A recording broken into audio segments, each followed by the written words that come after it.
Hey there lads and lassies, Jim Bob here. Join me today, special guest, my sister, Chelsea. This is Halloween Special 2 and we're here to talk about the atrocity that is Twilight. So, first off, talk about the plot. Guys sparkle now, what do you think about that? It's rubbish really, let's face it. Think traditional vampires burn in the sun, don't really care that they sparkle. Do garlic even affect these vampires? Because I don't think they do. No, apparently not. I think from what I've read and what I've seen, they can eat, they just regurgitate it later. It's like a drug to me, like my own personal brand of heroin.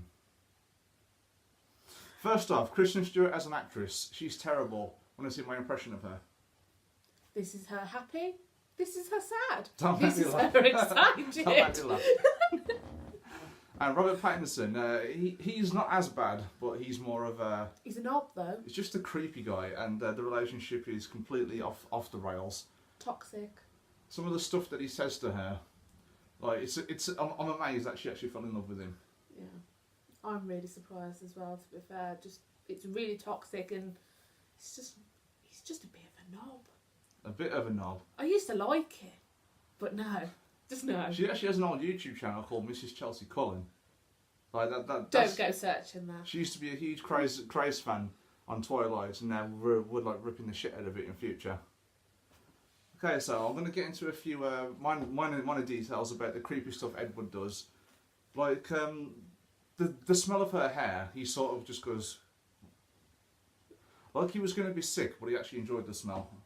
Yeah, it wasn't a nice reaction. You can imagine just what she would have felt. Just go, oh, he's looking at me like, what's going on here? Yeah, she sort of smelled her own hair afterwards, and she still fell in love with the guy in the end. And first impression means everything, especially in the last 10 years or so. Yeah, their meeting was just a bit weird.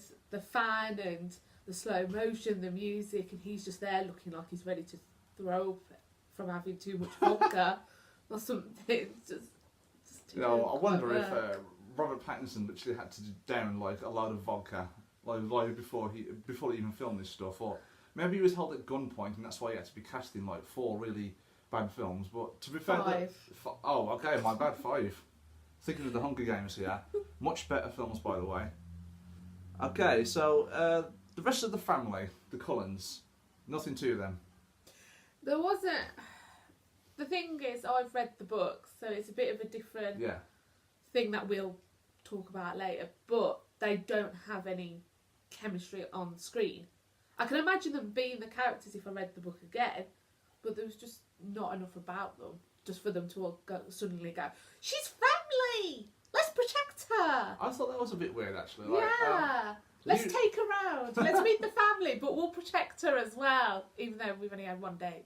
Yeah, one day and suddenly you're family. I will offer my family and completely give you whatever you want. Strange random person who might hurt my son in the next couple of years' time. Okay, so characters, they're all just bland. I mean, every single character, like besides Edward and Bella, they're bland. Alice, nothing to her. What's his name? Emmett, nothing to him. Rosalie, nothing to her. Carwell, nothing to him. I'm missing somebody, aren't I? Esme. And Jasper. And Jasper. I miss 2 people then. It shows how much I care about this. I just don't think there's a lot of character development. There's no build-up. And even though they've got 5 films, there's still, by the end of it, you're still like, who's that? Oh yeah, it's that one. You're not going to remember them, are you? No. Like, it's just they're not rememberable at all. The thing you remember most from this film is probably some of the weird facial expressions Edward pulls. Like, it is on his own personal brand of heroin. Some of the faces he pulls is like he's what's the word? Detoxing from a heroin addiction. And it looks like he's going through withdrawal. Yeah, withdrawal. Let's see. And yeah. So anyway, some of the conversations, the dialogue's terrible. The script is terrible. The directing's terrible. I mean, they might as well have just left it as a book. I mean, who wrote this? Like someone with no directing experience. I mean, who directed this film again? Catherine Hardwicke. Catherine Hardwicke. Okay. The only thing I have is that Stephanie Meyer, the author, helped write the script. So That's where they've gone wrong. Okay, I have no general knowledge of the book whatsoever, but that has just blown my mind. I actually didn't know that until now. Thank you very much for clearing that up. Mm-hmm. So certain conversations, especially in particular the one where they're both in a cafe and Edward's like, I can read the mind of everyone in this room, apart from yours. Sex, money, sex, cats. What? It's just cringe-worthy. And despite the fact that there's already so many weird things going on in this film as it is, just to add weird dialogue and like conversations which are just so awkward. I mean, how did these people even bond? I don't like anything cold, wet. Like, You Bella's live in Washington in America. Yeah, I mean, Bella's miserable. I mean, what does she see in him? What does he see in her? There's just nothing there. I mean, I've seen some great on-screen couple chemistry. Most recently with Bradley Cooper and Lady Gaga in A Star Is Born, and maybe Andrew Garfield and Emma Stone in the Amazing Spider-Man films, despite their all flaws. And then you've got these two, who were a couple in real life. So maybe, and I don't think they were a couple in the first film, were they? It was slightly afterwards. Yeah, slightly afterwards, but then she had an affair anyway. So. Oh, okay. We're gonna cut that out. No. No. Yeah, so already added onto that, the dialogue's just awkward and the script is not good. You find yourself pulling faces to the screen and getting incredibly bored, and the craze that went around this film when it first came out, it just still baffles me today. Baffles me, and I was one of them. Yeah, I mean, this girl dragged me to at least the first three Twilight films at the theatres, and I refused to go to the rest of them. I watched all of them. As I got older... Opening day. Opening day as well. Yeah. Apparently there were screaming girls there. Jasper! No, I thought... Wait, I'm sure that's what you told me. Yeah.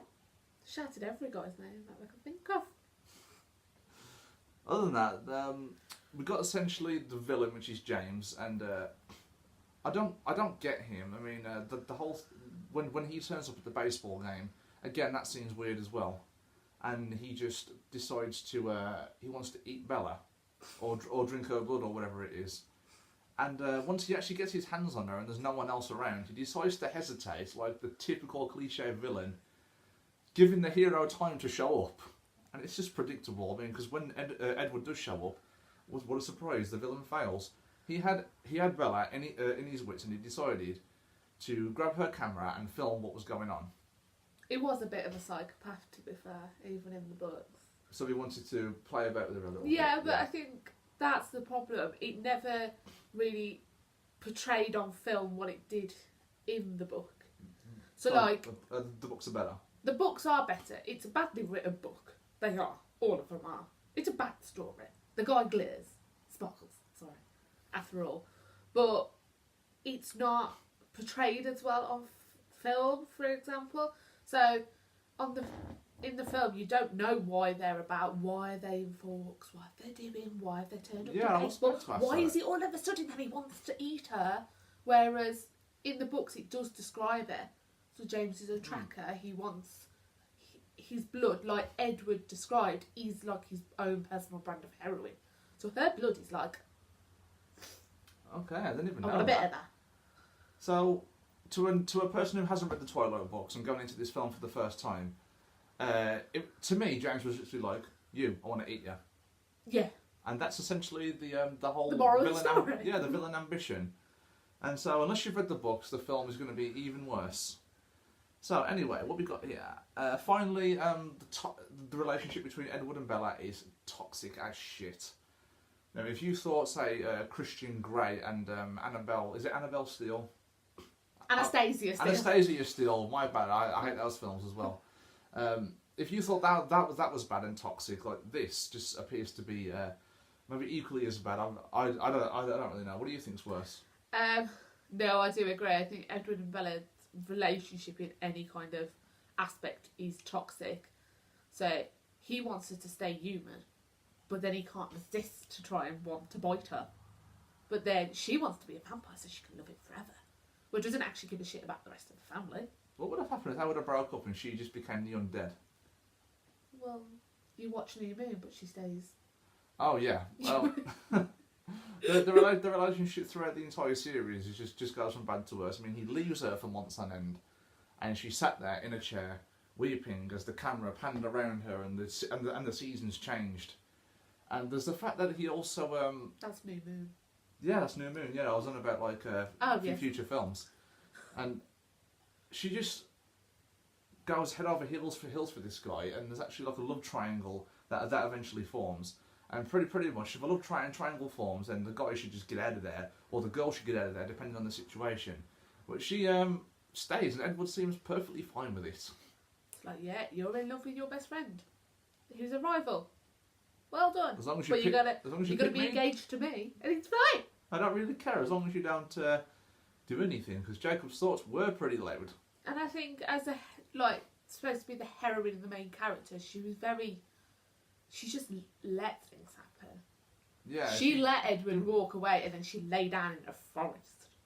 Yeah, I mean, a lot of people. However many hours. A lot of people compare Bella's character to maybe Hermione Granger or Katniss Everdeen.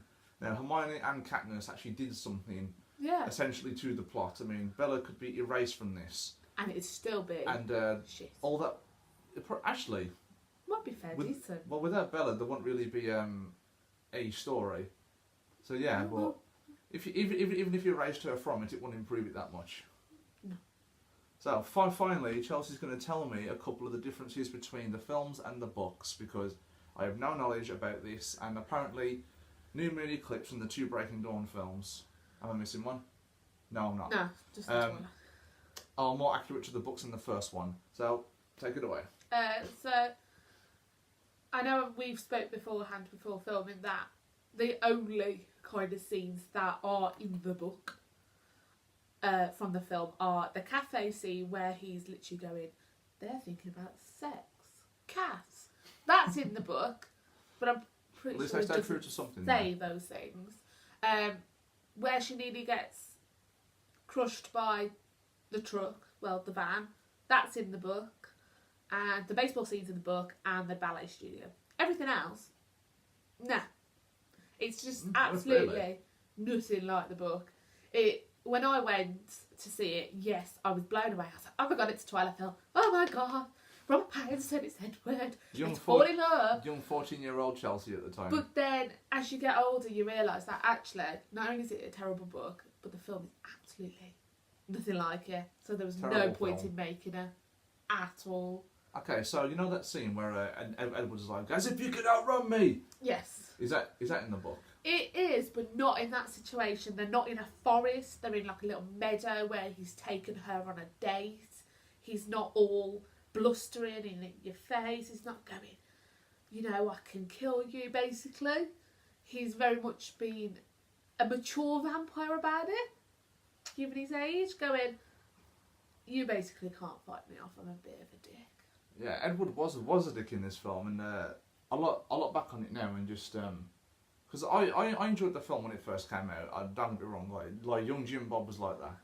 But I look at him now, and it still baffles me why someone would fall in love with somebody like that. I mean, all the signs to stay away are right there, and Bella's just like, I am unconditionally and unconditionally and irrevocably in love with him.